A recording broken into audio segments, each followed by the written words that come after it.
Dictation start होगा 5 second बाद। Start.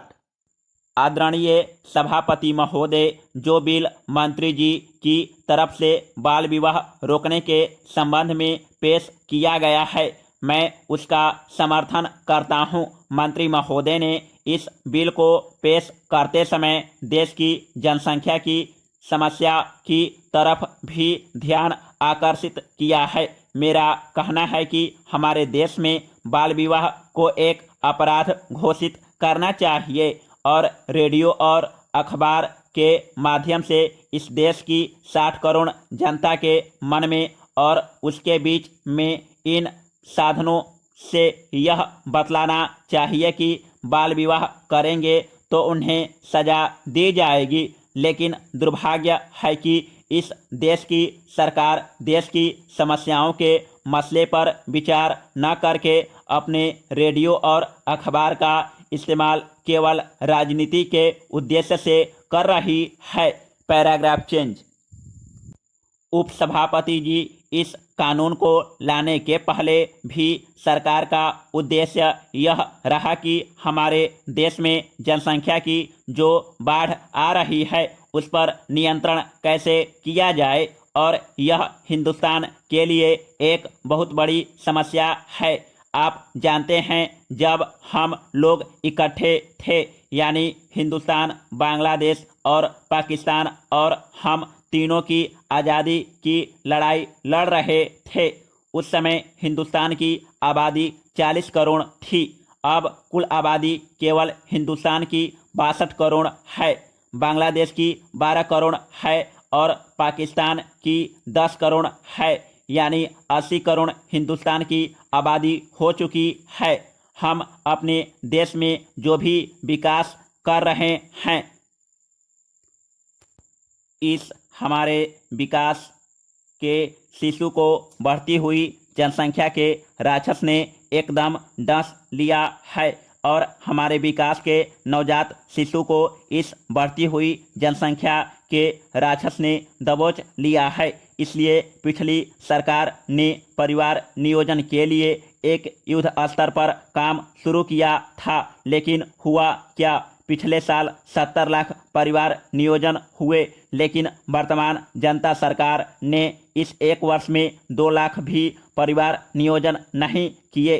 देश की जनता में परिवार नियोजन के संबंध में जहां वैज्ञानिक प्रचार होना चाहिए था, वहां पर जनता सरकार ने कुत्सित प्रचार किया, जिसके कारण देश के अंदर एक बड़ा ही विषाक्त वातावरण बन गया। मैं आपसे कहना चाहता हूं कि जब पिछली सरकार इस देश में श्रीमती इंदिरा गांधी के नेतृत्व में काम कर रही थी, तो उस समय परिवार नियोजन का युद्ध स्तर पर काम हो रहा था। उस जमाने में हमारे इलाके में बाढ़ आई हुई थी। बाढ़ के खत्म होने के बाद गांवों में बीमारी की रक्षा के लिए डॉक्टर लोग गांवों में जाकर चेचक के टीके लगा रहे थे, तो विरोधी दल के लोग, जिनकी हुकूमत चली, और राष्ट्रीय स्वयं संघ के लोगों ने यह प्रचार किया कि ये टीके चेचक के नहीं हैं, बल्कि ये टीके ऐसे हैं जिससे लोग नपुंसक हो जाएं और उनके कभी बच्चे पैदा न हों। इस तरह से पूरे देश के अंदर कश्मीर से लेकर कन्याकुमारी तक एक झूठा और गलत प्रचार करके इस देश के अंदर जो कार्य परिवार नियोजन के लिए हो रहा था उसे रोक दिया।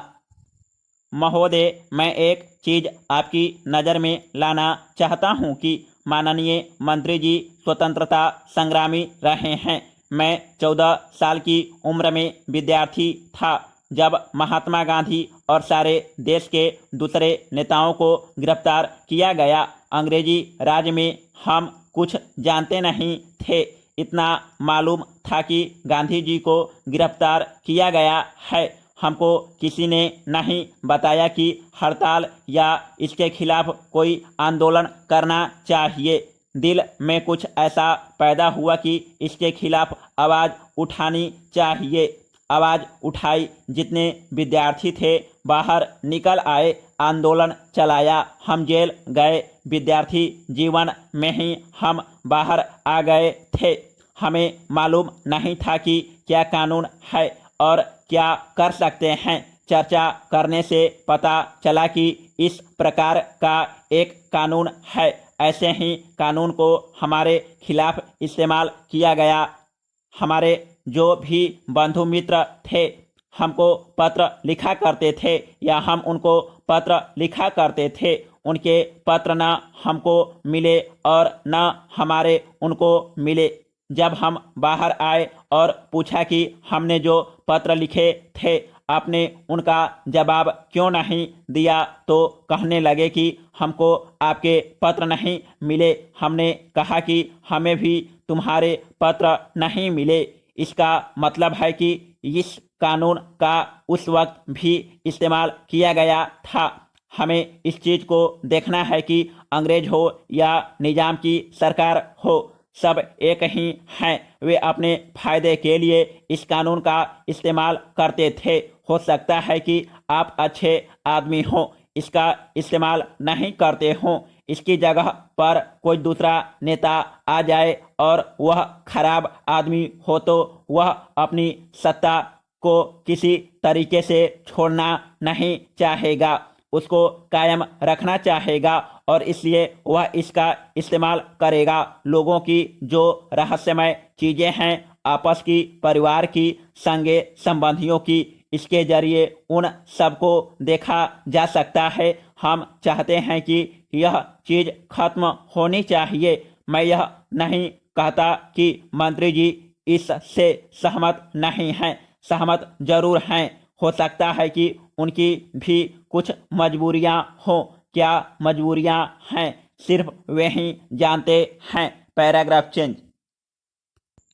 जैसे हमारे मित्रों ने कहा कि अगर कोई ऐसा आदमी सत्ता में आ जाए जो किसी तरह भी सत्ता में रहना चाहता है, विरोधी शक्तियों को खत्म करना चाहता है, विरोधी दलों को खत्म करना चाहता है, वह इस कानून का इस्तेमाल कर सकता है, उनके खिलाफ, उनकी नीतियों के खिलाफ कर सकता है। यह बड़ा खतरनाक कानून है, इसको बदलना ही चाहिए। श्री गोपाल स्वामी ने इसको बदलने की जो बात कही है वह बिल्कुल साफ है। यह कानून अंग्रेजों की सत्ता के लिए था, हमारे लिए या यह नहीं है। जनता की चुनी हुई सरकार के लिए इस कानून को बनाए रखना शोभा नहीं देता है। पोस्टल आर्टिकल में कहा गया है कि सरकार को कोई अख्तियार नहीं। समाप्त।